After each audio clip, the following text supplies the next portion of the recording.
At Michigan State University, 3 people have been killed, others are hurt. We're live with what we know. 3 13-year-old boys have been released to their parents. They are accused of stealing a car and causing a crash that killed a 71-year-old grandfather in Robbins. And a popular place to shop is getting renovations and updates. What the future holds for the Little Village Discount Mall. A lot to get to on a busy Tuesday morning. Live from Chicago's #1 news, ABC7 Eyewitness News at 7 starts streaming now. Good morning, everybody. Good to be with you. I'm Terrell Brown. And I'm Val Warner. We are on top of breaking news out of Michigan as we speak. Of course, we know there was a deadly shooting that happened last night on the campus of Michigan State University. Our Liz Nagy is on the scene, bringing us live reports all morning long. Yeah, I also know we got a press conference with an update coming up here in just a little bit. We'll bring that to you live when it begins. First, though, let's go outside, see what's going on right now. Oh, I love it. Oh. Is this summer? What the heck's going on? I don't know, but I am not complaining, You ain't Tracy. lying about that. I just love all the texts I'm getting from you, Val. I'm loving this weather. Oh, this makes me so happy. Yes, and this makes us happy when we see a gorgeous sunrise like that. Well, we are going to see more and more cloud cover coming our way, and unfortunately our sunset will not be as pretty as rain is going to be developing here.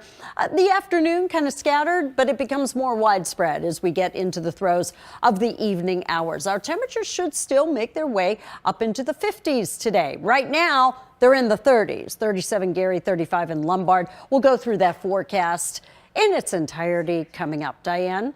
Traffic is slowly starting to build on all the major expressways this morning, all of them running less than 40 minutes right now to get into the downtown area, for example, on the Kennedy, on the Ike, and on the Stevenson. So not too terrible out there. The tollways are looking really good. We had an earlier crash on the Tri-State right around the Lake Forest Oasis. Now it is gone. It was a rollover crash, so not causing any traffic delays there. We do have this rollover crash, though. It's in Elmhurst. It's Adams Street, just east of York Road. We're going to send Chopper to the scene. As soon as we get those live pictures, we'll bring them to you. Val and Terrell? All right, Diane, thank you so much. Michigan State University Police and Public Safety giving us an update right now on what we know about a gunman who killed 3 people last night before police say he turned the gun on himself. 5 others are critically hurt. Let's listen in on the news conference. Professionals at Sparrow who are working hard to care for those injured, as well as all the community members that shared tips so that our law enforcement could act.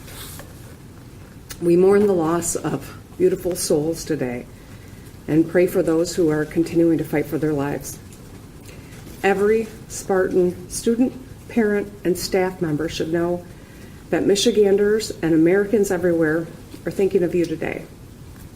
President Biden and I spoke last night.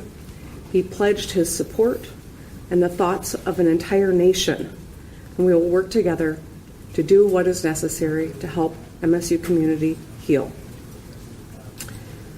We're all broken by an all too familiar feeling. Another place that is supposed to be about community and togetherness, shattered by bullets and bloodshed.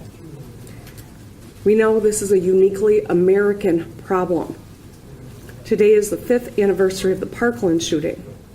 We're mere weeks past the Lunar New Year shooting at a dance hall, and a few months past a shooting at an elementary school in Uvalde. And looking back at a year marked by shootings at grocery stores, parades, and so many other ordinary, everyday situations, we cannot keep living like this. Our children are scared to go to school. People feel unsafe in their houses of worship or local stores. Too many of us scan rooms for exits when we enter them. And many of us have gone through the grim exercise of figuring out who our last call would be to. Last night, a lot of kids on this campus made those calls. They worried for their lives and for their friends, for their fellow Spartans. Parents across Michigan were on pins and needles, calling their kids to tell them that they love them. As parents, we tell our kids, it's going to be okay. We say that all the time. But the truth is, words are not good enough. We must act, and we will. But today, let's hold the MSU and East Lansing communities close. And let's think of the families and friends of those who have lost, those fighting for their lives, and the countless Michiganders whose lives are forever changed by yesterday's shooting. We will get through this together, and we will do it with the full support of the state of Michigan and the U.S. federal government. And with that, I would like to hand this over to our Congresswoman Alyssa Slotkin. Thanks, Governor. I want to echo what the governor said about the response of law enforcement. Those of you who might have been listening on the scanner, you heard how deeply complex this operation was yesterday, with young people calling in tips constantly, with an unbelievably difficult area of environment to navigate. Law enforcement did an incredible job. We had hundreds respond from across the state. And I think it's a testament to those who hold the thin blue line for us, the ones that hesitate or do not hesitate when we need them. And I think we should recognize how desperately needed they were last night and in our society in general. I want to thank the doctors and nurses and staff at Sparrow Hospital. They were on it. No one wants to live through a mass shooting like this, but they were prepared and they handled it with grace and humanity. As the representative of Oxford, Michigan, I cannot believe that I am here again doing this 15 months later. And I am filled with rage that we have to have another press conference to talk about our children being killed in their schools. And I would say that you either care about protecting kids or you don't. You either care about having an open and honest conversation about what is going on in our society or you don't. But please don't tell me you care about the safety of children if you're not willing to have a conversation about keeping them safe in a place that should be a sanctuary. Now, the Spartan community is incredibly connected and proud. We've already seen people come together. But for me, the most haunting picture of last night was watching the cameras pan through the crowds and seeing a young person wearing an Oxford Strong sweatshirt. The sweatshirts that were handed out after those kids lived through a school shooting 15 months ago. And we have children in Michigan who are living through their second school shooting in under a year and a half. If this is not a wake-up call to do something, I don't know what is. In the meantime, I feel confident that our law enforcement is doing everything that they can to understand the situation. I'm thrilled that federal law enforcement is on scene, bringing their resources to the fight. We're not going to rest until we understand. But I think the fact that we're having this conference so quickly after another mass shooting in our state should be a statement in and of itself. Thanks very much. That's okay. Well, on behalf of the community, I'm Mayor Andy Shore. Mayor Ron Bacon, East Lansing. City of Lansing.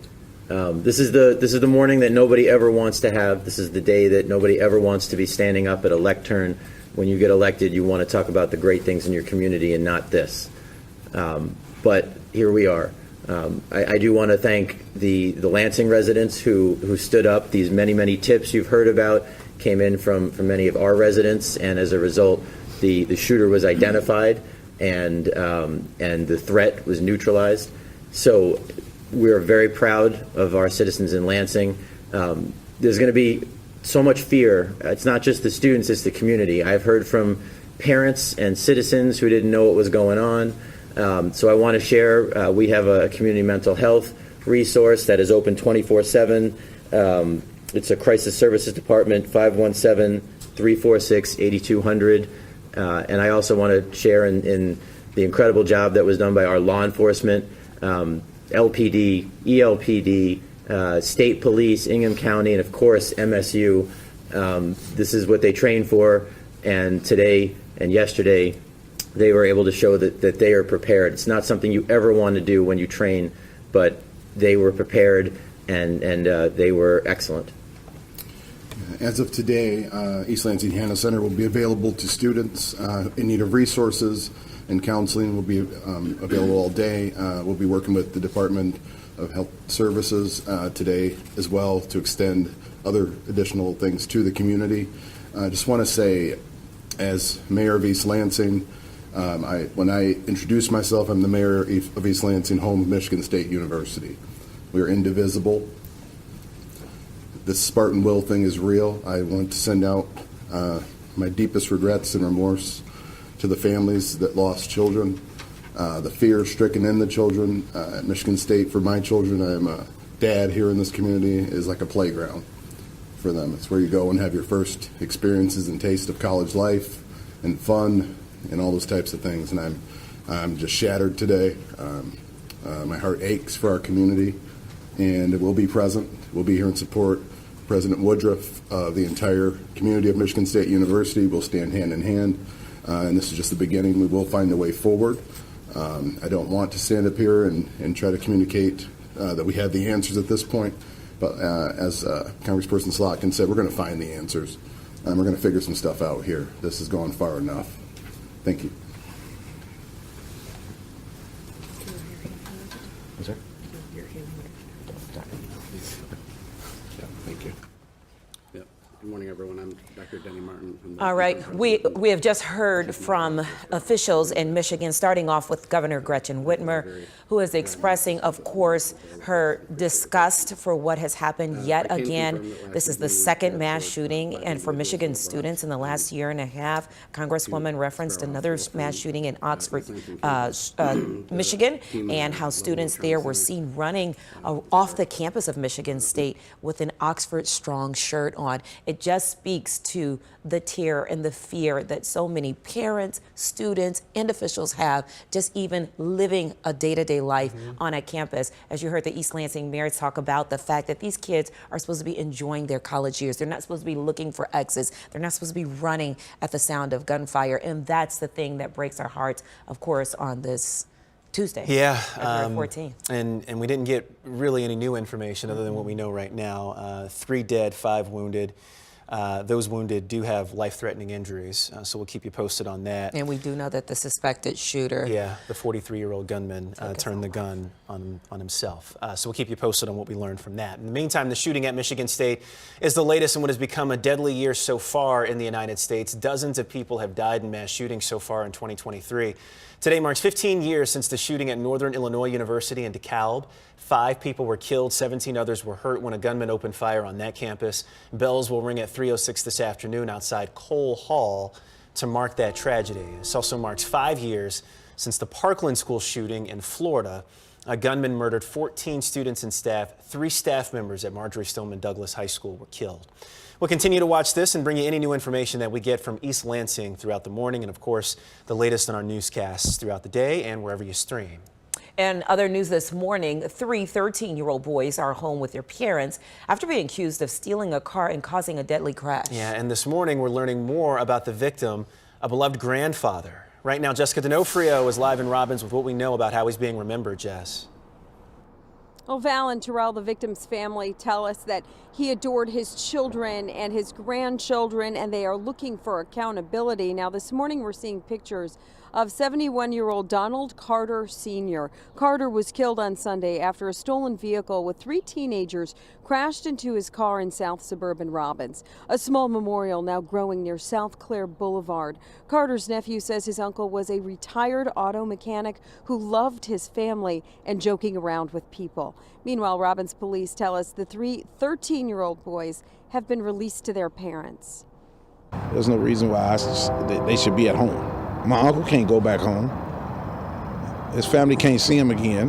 You know, it's just not right. Now, while the boys have been released to their parents, charges are pending, and those charges could come at some point today. Val and Terrell. All right, Jessica D'Onofrio live. Jessica, thank you. A plan to turn a shuttered Kmart on Chicago's south side into a temporary shelter for migrants is now on hold. Local community leaders raise concerns about safety and dormitory-style housing at the building at 71st and Pulaski. It's been vacant now since 2016. Just a few weeks ago, Wadsworth Elementary School in Woodlawn was converted into a shelter for migrants. Right now, the future of the Little Village Discount Mall is looking more certain this morning. Stephanie Wade has new information on that. Val, there's been so much uncertainty for these vendors, but now they can breathe a sigh of relief this morning as they will remain here at the Little Village Discount Mall. After all, Novak Development releasing this rendering of an overview of improvements planned for the discount mall. The owner announced it has signed a new lease with one of the mall's operators as the building undergoes a long overdue renovation. Improvements will include new facades, a new roof, and an upgrade to the parking lot and landscaping. The 25th Ward alderman says closing the mall would have meant losing 500 jobs and 115 small businesses in Little Village. It's been in the community for over 3 decades. It has provided for my family for the last 12 years, so it's kind of nerve-wracking that, anytime now they can just say, I have to leave. This is an economic engine. This is the heart of the Little Village community for small businesses.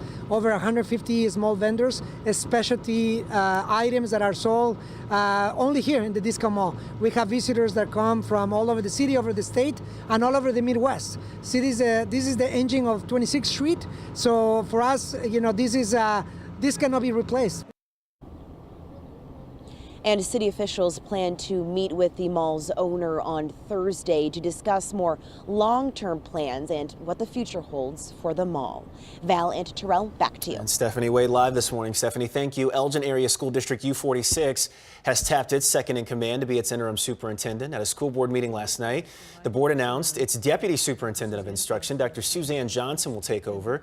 She replaces Dr. Tony Sanders, who was leaving to be the new state superintendent of education. He was honored at last night's meeting with a plaque. The South Shore Line is showing some love to its passengers this Valentine's Day. Riders heading eastbound will get complimentary trips to their destinations.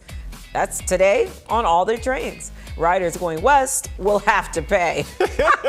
Now, how did they decide that? Right. We'll get you, we'll hook you up coming in, but you got to pay your own way to get back home. Yeah, that's something else, right? Oh, I think so too. All right, we are going to check weather and traffic. No complaints, and absolutely a beautiful day to start today. I know the end of today may be a little bit different, Tracy. Yeah, moving from southwest to northeast, we're going to get rain in the area later on. So that's the direction we expect that rain to go. Our temperatures this morning have been closer to the average high than the average low. Our rain chances increase this afternoon and even more so through the evening hours. And the wind speeds are going to increase too. But we're still on this Valentine's Day looking for highs that reach the 50s. Midnight tonight, this wind advisory is going to go into effect, and even throughout the day today, you will notice the winds picking up in intensity too. Now, we will see more and more cloud cover coming our direction here through the day, and eventually, here's 2 o'clock this afternoon, we get to 4 o'clock this afternoon, we see rain in the area, and it does become fairly widespread through the evening hours. Thursday is a day we are monitoring for a wintry mix that may change over to all snow. Now, near the Wisconsin line, this is where we're really going to be watching for maybe as much as 3, possibly a little above that, inches of accumulation. So we'll continue to monitor that. Diane? Definitely seeing rising travel times around all the major expressways. It's about a 45-minute trip if you're coming inbound on, for example, the Kennedy, the Eisenhower, or the Stevenson. The Ryan is a lot less, about 30 minutes coming in from 95th Street. Do want to get to a couple of crashes. One on the inbound side of the Kennedy causing some pretty significant delays. It's right near Harlem. Not clear if it's in lane of traffic or not, but folks are definitely stopping to take a look. Over in Wakanda, Gilmer Road and Callahan Road, we have a crash at that intersection. And over in Lyle, Maple Avenue and Route 53, and a serious crash out in Elmhurst. In fact, Chopper 7 HD is over the scene. It's a rollover crash. It's not in the lane of traffic. In fact, you could see this car actually landed on its roof in front of a home, Adams Street, just east of York Road.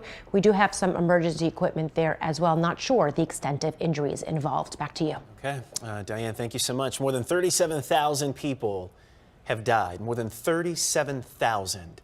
The majority of those people were in Turkey. There are some glimmers of hope this morning. Rescue teams pulled this girl out of the rubble. There she is right there. She spent 178 hours underneath brick and concrete. She's now in the hospital. Turkish television continued broadcasting rescues today, even while experts say the window to find survivors is closing. More than 100 arrest warrants have been issued in Turkey for contractors of some of those buildings that collapsed. Illinois-based Abbott is helping families affected by the earthquakes. The global healthcare company is committing $1.5 million to support relief efforts. Abbott is working with its established partners who are providing urgent aid in affected areas. And you can learn more about the earthquake's impact on children and families in Turkey and Syria and how you can help out. Just head to unicefusa.org/ABC News. We'll have a link on our website. A local foundation is donating $50 million to Purdue University. The money comes from the Dean and Barbara White Family Foundation of Maryville, Indiana. This is the lead gift to help Purdue recognize its School of Business. It is the largest monetary contribution ever made to Purdue's School of Management and Business. Bruce White died earlier this year. He was the founder of White Lodging and was the developer of hundreds of hotels across the country. The new undergraduate institute at the business school will be named the Bruce White Undergraduate Institute. Purdue plans to retain the Krannert name for its graduate school, which will be rebranded as the Krannert Graduate Institute. We're watching this today. There will be a full Senate classified briefing regarding the recent flying objects picked up on U.S. defense radar and shot down by the military. The first of the recent objects was a Chinese balloon. 3 other smaller objects detected since then are of an undetermined origin.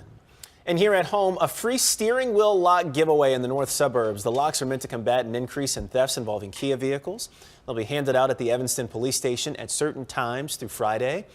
Pre-registered residents have to bring their Kias and proof of residency. Today, Chicago's Anti-Cruelty Society is hosting a Valentine's Day adoption event. Today's Dog Date Out allows people the opportunity to take an adoptable dog out on a date. Society is offering $14 adoption fees for all animals all day long. For those who don't have time for a formal date, a special hissing booth will also be available with kittens and cats. And today, Paul, Chicago is holding a Valentine's Day adopting event of their own. The event is called Meet Cute. And with every adoption, Paws is giving away a free goodie bag filled with treats and pet care products. Meet Cute runs today through Saturday.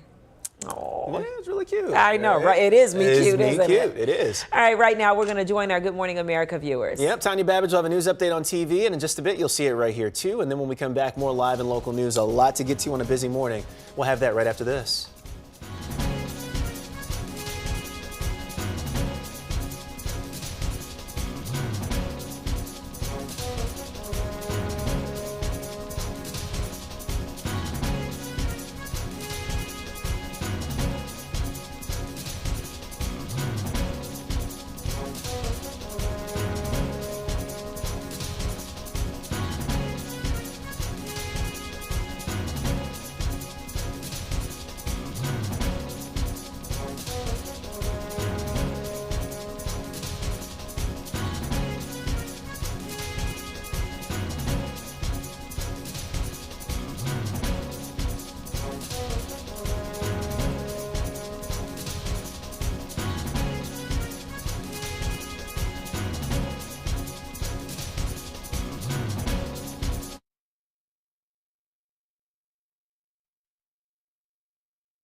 Now, an update from ABC7 Eyewitness News. Good morning. It's 7:23. I'm Tanya Babbage. A vigil today will mark 15 years since a gunman opened fire and killed 5 students on the campus of Northern Illinois University. The shooting inside a lecture hall left 17 others hurt. As in past years, the day will be marked by a tolling of the bells outside Cole Hall at 3:06 p.m., the exact time and place the shooting started back in 2008. Let's get a check of our ABC7 AccuWeather forecast. Here's meteorologist Tracy Butler. Hi there, Tanya. And here this morning, we're starting off with temperatures in the mid-30s. That's our average high for the day. In Lombard, you are at 35 degrees. Naperville at 37, 35 McHenry, 39 degrees over Northerly Island, and 37 right now in Whiting. Today, anticipate the sun kind of continuing to fade behind the clouds, and eventually we're going to get some showers developing in the area too. Tomorrow is going to be a pretty windy day around the area. Still temperatures well above average. And then Thursday, we're watching for a wintry mix and most likely some snow in the area too. We will take a break. More from Diane after this. Now's the time for a healthy start. So let's move. Let's rest and recharge and put our health first. Let's be well. To do that, let's eat well. Breathe deep. Find joy in the little moments. And do what we love with who we love. Together, let's live well. Advocate Aurora Health.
Welcome back, everybody. We're definitely seeing some pretty significant delays out there on the expressways. Not so bad on the tollways, though. I want to tell you about this crash that's causing pretty big delays in both directions. So it's inbound on the Kennedy right near Harlem. We have a little bit of a Gapers delay as well as folks are stopping to take a look at that. A couple of suburban crashes now to get to. Wakanda, Gilmer Road and Callahan Road, a crash in that intersection causing a little bit of a delay in both directions there. In Lyle, Maple Avenue and Route 53. Then we have a very serious crash out in Elmhurst. It's actually a rollover crash and the rollover ended up in somebody's front lawn. It's Adam Street just east of York Road. Unclear on the extent of injuries there.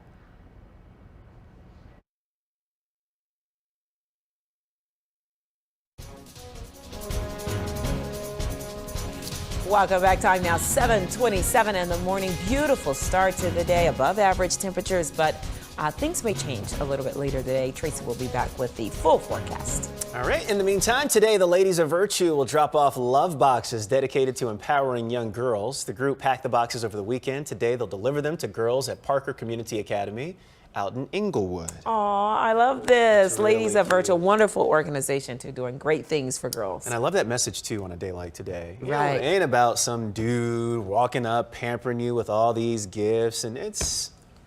Honey, preach. Exactly. Tell me about it. I overstand. And it's a lot of ladies that are celebrating. I know Valentine's Day is not today, it was yesterday. Or maybe even Friday. But still, you can still carry it on into today. Yeah. Be with your friends and your family and show some love to each other today. Bottom of the hour, coming up, an update on the mass shooting in Michigan State University, what we know about the several people killed, and the search continues now for a motive. Plus, we check in with Tracy and Diane for an update on weather and travel times. Coming up, stay with us. You're watching ABC7 Eyewitness News, streaming at 7.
You're watching ABC7 Eyewitness News at 7, streaming live now. Now at 7:30, taking a look at the morning's top stories. 3 people were killed in a mass shooting at Michigan State University last night. 5 other people were badly injured. Police say the gunman killed himself. We will have another update coming up in less than 5 minutes. 3 13-year-old boys have been released to their parents. They're accused of stealing a car and causing a crash that killed a 71-year-old grandfather in southwest suburban Robbins on Sunday. And a short time ago, Nikki Haley announced she's running for president in 2024. The former South Carolina governor and United Nations ambassador becomes the first major challenger to former President Donald Trump for the Republican nomination. All right, it's getting interesting. Yes, it is. Good morning, everybody, and welcome back. I'm Val Warner. I'm all over the place today. I'm Terrell Brown. Let's go outside, see what's going on. So 37 degrees, plenty of sunshine. It's already nice out there. We'll also get another update, too, on the shooting that's going on and what we've been talking about this morning at Michigan State University. Right, well, we're going to check in with Tracy right now, get a check of that forecast. Trace? Good morning, everybody. Here we go with temperatures right now. 36 degrees at O'Hare, 37 currently in Gary. We have 34 in Aurora and 32 degrees out in DeKalb. Today on this Valentine's Day, we are going to make a run into the 50s yet again. Now, rain is going to be running for us here today, too. We'll see those chances increasing through the afternoon. They do become more widespread as we go through the evening hours, however. Then tomorrow, we're going to be left dry, but we are going to endure some gusty winds, especially during the morning hours here tomorrow. And we're still looking at temperatures near 50 degrees. I'll have the 7-day for you coming up in my next report. Diane? Taking a look at the roads this morning, and yes, things are definitely getting busy out there. It is about that time of the morning where we start to see some major delays out there. I wanted to update you on a couple of incidents we are watching. First, northbound on I-55 at Route 53, major delays heading in the direction northbound because of two big, actually looked like more than two, but at least two massive potholes in the construction area. The potholes are so large that you actually can see the rebar. Well, at least 5 vehicles have gotten flat tires because of this. So folks are either driving over it in hopes of not getting a flat tire or driving around it, causing a delay. So if that's your usual route, just keep that in mind this morning. One suburban crash for you out in Wakanda, Roberts Road, north of Darrell Road. Terrell and Val. All right, Diane, thank you. I want to get back to Lansing, Michigan right now. And the breaking news from Michigan State University. A gunman opened fire last night and killed 3 people and hurt 5 more. All were students at Michigan State University. And police say he fatally shot himself miles away from the campus after an hours-long manhunt. Our Liz Nagy is at East Lansing. What investigators are now trying to figure out at this active crime scene in the middle of Michigan State University's campus is why the 43-year-old gunman, who they say had no connection to the university, came here with apparent intent to kill. Students sprinted across Michigan State's campus in sheer terror. Run! The first desperate 911 calls came in just after 8 Monday night. Gunfire inside Michigan State University's Berkey Hall, and moments later, inside the neighboring Student Union building. While officers were in Berkey Hall, the suspect moved over to the Union, and when the incident took place there, officers quickly redeployed to the Union, and that's when the suspect left out the north door of the Union. Police say security cameras caught this glimpse of the gunman as he slipped out, unnoticed in the violent chaos investigators say he just created. A visibly rattled deputy chief's voice quivered. We are sad to report that there have been 3 confirmed fatalities. This is in addition to the 5 victims who were injured and transported to the hospital. As first responders rushed gravely wounded victims to a hospital, police begged the entire campus to freeze in place. Ellie DeZona from Northbrook can't remember ever being that scared. I was shaking in the bathroom and it was just terrible. It's just preparing myself for the worst thing ever. Investigators fanned out across the East Lansing campus in search of this man, while officers carefully evacuated student dorms. Students hid paralyzed for hours. The suspect in this incident was located outside of the MSU campus, and it does appear that that suspect has died from a self-inflicted gunshot wound. Investigators say there were no threats to this university leading up to this shooting Monday night. Investigators are now quickly trying to figure out that gunman's motive, while 5 people are being treated in a nearby hospital with life-threatening injuries. In East Lansing, Michigan, Liz Nagy, ABC News. All right, Liz, thank you. A short time ago, police confirmed that the 3 people killed and the 5 injured were all students. Oh, wow. We will continue to follow any new information we get from East Lansing this morning and bring it to you on this newscast, our website, or wherever you stream. Have much more news coming up after a short break.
Good morning. Well, on this Valentine's Day, we are starting off the day dry. However, not going to stay that way. And we are going to notice the wind speeds picking up as well. So much, in fact, that really starting at midnight tonight through the noon hour tomorrow, Weather Service has decided to hoist this wind advisory. You're looking at potentially wind gusts up to 45 miles per hour. I even think here in Chicago, even though we're not under an advisory, you will notice the winds picking up in intensity later through the day today and even into tomorrow. Skies are becoming a little more filled with some clouds, and eventually those clouds will come bearing some rain. And the rain will get a little more widespread as we go through the evening. Could even be some heavier rain, but I think this is all up and out of here by the time our morning commute rolls around tomorrow. Thursday is a day we're going to be watching for a wintry mix. Most likely there is going to be a combination of some rain and snow in the area, maybe even some sleet, but we'll also be monitoring potentially some accumulating snow. And I think near the Wisconsin line, that's going to be the best setup to get anything really accumulating, and possibly as much as 3 inches of snow or slightly more. Here in Chicago, areas south, most likely we're looking at less than an inch of snow at this point. 36 degrees right now at O'Hare. Our wind chill is down around 31. Winds are fairly light out there right now compared to where they're going to be later in the day. 50s today. Diane? Looking forward to that. Yes, we are seeing some heavy delays on the area expressways this morning, and then we do have a couple of incidents for you that we are watching. One is a crash in Lisle, Warrenville, just west of I-88, and it is causing a bit of a delay in that intersection with some emergency equipment. Out in Addison, Army Trail Road, just west of 355, there you see the red and the yellow. That is the delay in that area because of that crash. Let's go outside and talk about how busy it is getting into the city. This is a live look at the Kennedy coming inbound, and actually you can see pretty jam-packed traffic. It's about a 45-minute trip right now to get from O'Hare, from the big airport, all the way to downtown, and it's pretty heavy. It's not so bad on the way out, but it's pretty heavy on the Eisenhower and on the Stevenson as well, and on the Ryan too. So pretty typical for this time in the morning, but it's going to run you roughly about 40 to 45 minutes on all of the major expressways coming in. Val and Terrell? All right, Diane, thank you. Now to a nationwide ongoing effort for bone marrow. Thousands of people are diagnosed with life-threatening blood diseases each year. Yeah, and there's a need for bone marrow donors. Right here in Chicago, ABC-owned television stations are teaming up with Be the Match to help out. Erica Jensen is with us this morning, part of that organization. She's here to talk about awareness for the campaign and what it's all about. Erica, good morning. Good morning to all of you. Hey, doing well. It's nice to see you. Good to see you, Erica. We do want to mention, too, to get your cameras ready, as there will be a QR code, this is for our viewers at home, on your screen to connect you for more information on the Be the Match registry. But Erica, thank you again for getting up with us this morning. How can our viewers get involved? It is very simple to get involved in this effort. We are excited to be joining Robin Roberts and celebrating her 10 years since she returned back to work. And she is on a crusade to get as many young, healthy donors as possible on the registry. This is particularly important for young African Americans and other diverse audiences as we are trying to disrupt a disparity and really drive equal outcomes for all. So all you do is contact us or go into the QR code right there, scan it. You can enter or text WLS to 61474. We will send you a kit in the mail, and in it is a swab, and it's a simple cheek swab, not up the nose swab like we used to COVID test, but just swab your cheek for 10 seconds each, mail it back to us. We'll ask you some health information because the safety of our donors is as important as the safety of our patients. And once you're cleared, you are on the registry. The next important thing you have to wait for is to say yes when we call you. So you say yes to join now, and then say yes when we call you on behalf of a searching patient. All right, so Erica, you said, I just missed it, I'm sorry. So you say, all right, you send us something in the mail, we swab, Yes. then you get back in touch with us, and then what happens after that? Yes. So about 90% of the time when you are called to donate it, it's a process similar to donating plasma. They're collecting blood stem cells and they have a needle on one arm. It goes out through a machine and it is cycling out the cells and putting the blood back into your other arm. 4 to 6 hours in and out the same day. About 10% of the time it's a process where you're doing a bone marrow extraction and you're under the care of the physician and all of the components of that. So no need to be concerned about pain or issues that are going to happen long term. We have many healthy, thriving donors that it was an in and out procedure. And that is one of the issues that stops a lot of people, particularly those in the Black African American community, is not knowing what to expect. Exactly. And so we have a dedicated concierge-like service that will be with you every step of the process and will ensure your health and safety. Erica, you mentioned earlier and you stressed young. Age matters. Talk about that. Absolutely. The age of the donor matters. So we are looking to register 18 to 40-year-olds. If you're over that age, you're overqualified like myself. And we ask that you can help them volunteer, spread the word in your community, at your churches, with your sorors or your frats, whoever you may know, to get the word out that this is an opportunity to really join and help save more lives.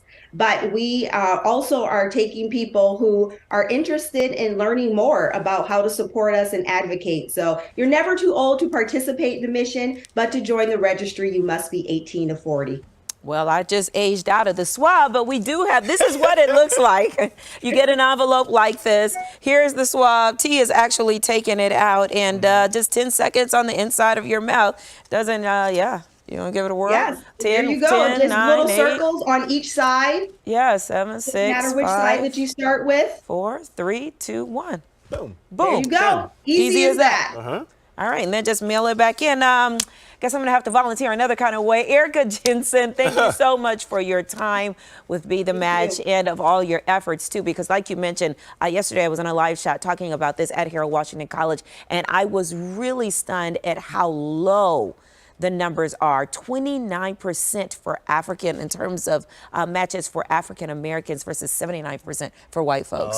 So it's just really a big deal, particularly for the African American community, to try to get folks involved so that there is matches, or there are matches, I should say, for folks. Yeah, absolutely. We are here disrupting a disparity in healthcare, and we say the cure is in each of us. I'm wearing our Black History Month t-shirt. It will take all of us to save one of us. And we know, thank you all for helping spread the word that we can do it. Eric, appreciate it. Thank you so much. So again, ABC7 and our sister stations teaming up. Be the Match. Good Morning America is along with this too. One Match, Second Chance campaign celebrating the 10-year anniversary of Robin Roberts' return to work after her bone marrow transplant. So of course, through this campaign, we hope that you'll consider joining the Match registry. Scan the QR code right there on the screen for more information. Eyewitness News streaming at 7 continues after a break.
Welcome back, everybody. Here's what we're talking about right now.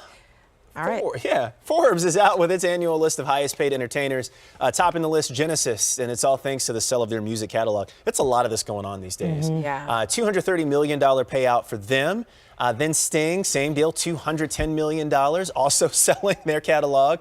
Tyler Perry, $175 million last year. Big congrats to him, actor, director, everything, studio mogul, philanthropist, doing big things, and then also sharing how he's doing it too along the way and trying to inspire others. So good for them. He's donating homes. Yeah, right. We all saw that. No, I remember in the Harry and Meghan documentary. Oh, that's right. He lent his home for them to do the interview. Did not know them, never met her. It was like, that was weird. Did you get to that part yet? No. Maybe you haven't gotten there. Yes. That was like weird. he felt for her. He just reached out to her. They had nowhere to go after they left the Royals. Oh, and my God. He was like, I have a house that you can stay, and literally let them stay there and had not met them. Oh, it was really strange. Wow. What a strange turn of events, because they ended up being now very good friends. Yeah, like he's the godfather. Yeah, of their right. Yeah. Like daughter. it ended up being such a strange turn of events. Like they didn't know each other. I think it was just very kind, very course it generous. was. It just goes to show you that humanity exists. Okay, well today is Valentine's Day, so to the list of best Valentine's Day dates. Most know that planning the perfect date for Valentine's Day is hard enough. So if you're struggling to come up with a plan, here are some last-minute ideas from across the country. Take a look at the screen right there. Google Trends put out a rundown of uniquely popular date activities in every state over the past month. Artistic activities like cooking classes are popular here in Illinois. Indiana, it's a movie date. And for our neighbors to the north in Wisconsin, the most uniquely searched date is a comedy show. Oh. Yeah, all three of those are good. Those are all good. Yeah. Oh, what if you could do them all in one night? Wouldn't that be great? That'd be overzealous. All in. Just cook me dinner. I don't want to have to cook. You don't? Do you want to take a class though? Would you ever want to take a class? I don't. You can take the class, but and then come back and cook it for you. Yes. All right. We're streaming out loud. We're back in 90 seconds.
Welcome back.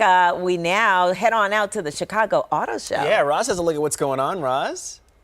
Yes, it's Valentine's Day, and you can bring your sweetheart and look at some really expensive cars. We're in the Supercar Gallery, and there are about 24 luxury and exotic vehicles here. I want to introduce you to Jim O'Brill, the Director of Marketing for the CATA. Good morning. Good morning, Roz. Okay, so we have to talk about these cars because the price range is like crazy high. Yes, these cars in this Supercar Gallery, these are the luxury and exotic cars. Prices range from anywhere from like $250,000 up to $2.8 million for this Lamborghini Countach standing here right behind me. All right, let's talk about this thing. $2.8 million? Yes, this is a one of 112 models made for this year. This is a brand new vehicle. The Countach name was very popular back in the 80s. An iconic car. They brought the name back and hand built this car 0 to 60 in 2.6 seconds. This is a fast vehicle. I would say so. Let's talk about some that are not quite that expensive. Yeah, you've got everything from a reasonably priced Maserati in the back, a nice SUV back there, still around $100,000 or so, and then you've got things like the McLaren, you've got Bentleys, Rolls-Royce, Aston Martin. All sorts of vehicles here in the Wintrust Supercar Gallery. So we're happy to have all these vehicles on display, about 24 total. Now, we are standing inside the gallery, but most people, you were telling me, have to view them from outside the glass, but they can get in. Let's tell them how. Yes, that's true. These are cars protected by our glass wall here, but we are giving attendees the opportunity to come behind the glass by using hashtag Supercar Sweeps. It's a contest that Wintrust has been sponsoring for about 5 years, and it gives them the opportunity to meet our team, come behind the glass, get up close and personal, and take some pictures right next to these vehicles. Nobody gets to sit inside? Depends. See how nice you are to the team that's working in here. Maybe they'll have keys to open. Probably not this $2.8 million one, but sometimes they do have the opportunity, but we don't guarantee it. Very good. So if somebody actually had the money, could they come in here buy one of these? So all of these cars are supplied by dealers in the Chicagoland area, the Perillo Auto Group, Napleton Auto Group, Glenview Luxury Imports, and McLaren Chicago. So these are vehicles that these dealers own. These are vehicles that are for sale on the dealers.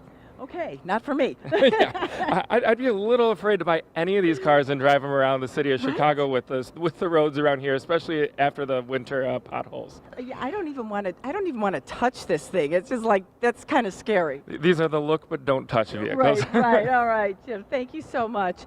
So there you have it, the look but don't touch, and you can sit here and look, and that's about as close as I'm going to get. Back to you in the studio. So pretty though. She's tempted. Yep, She's tempted. because I'm clumsy, right? I'd be the one. I thought I was almost the one on Saturday. Oh, goodness. Yeah. Well, if you'd like to take a test drive, electric and hybrid cars are everywhere at the Chicago. I thought this literally everywhere at the Chicago Auto Show. Military and first responders get in for free today. Just have military badge or an ID when you arrive. And the auto show runs through February 20th, which is next Monday. Still have plenty of time to get on over there. Get out there and do some test drives. All right, to a special send-off that's going viral. California probation officer named Kevin received a present from his coworkers on his retirement day. They dressed as him on his last day, including his blue shirt, vest, and bald cap. Yeah. This video has over 4 million views. The co-workers say that they've been planning this for weeks. They were crossing their fingers that he would wear his signature look on his last day. He came through. That is really cute. So thoughtful. Yeah. Right? Look at that. Oh, I love the little ball caps. Yeah.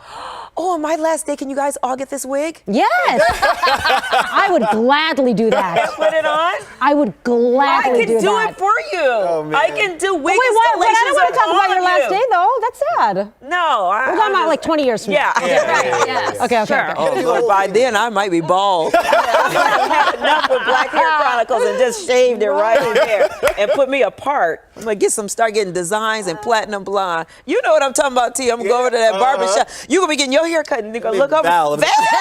Oh, that's a sharp line you got. Can you get my line like hers? I want the line she's having. Oh, goodness. All right. Well, for Tracy, Diane, I'm Val Warner. And I'm Terrell Brown. Appreciate you watching this morning. Tanya Babbage will have a news update. Weather and traffic coming up, too. We're going to check in with them in just a moment. From everyone here at ABC7, have a great day, everybody. We'll see you back here tomorrow morning, 7 a.m. Happy Valentine's Day.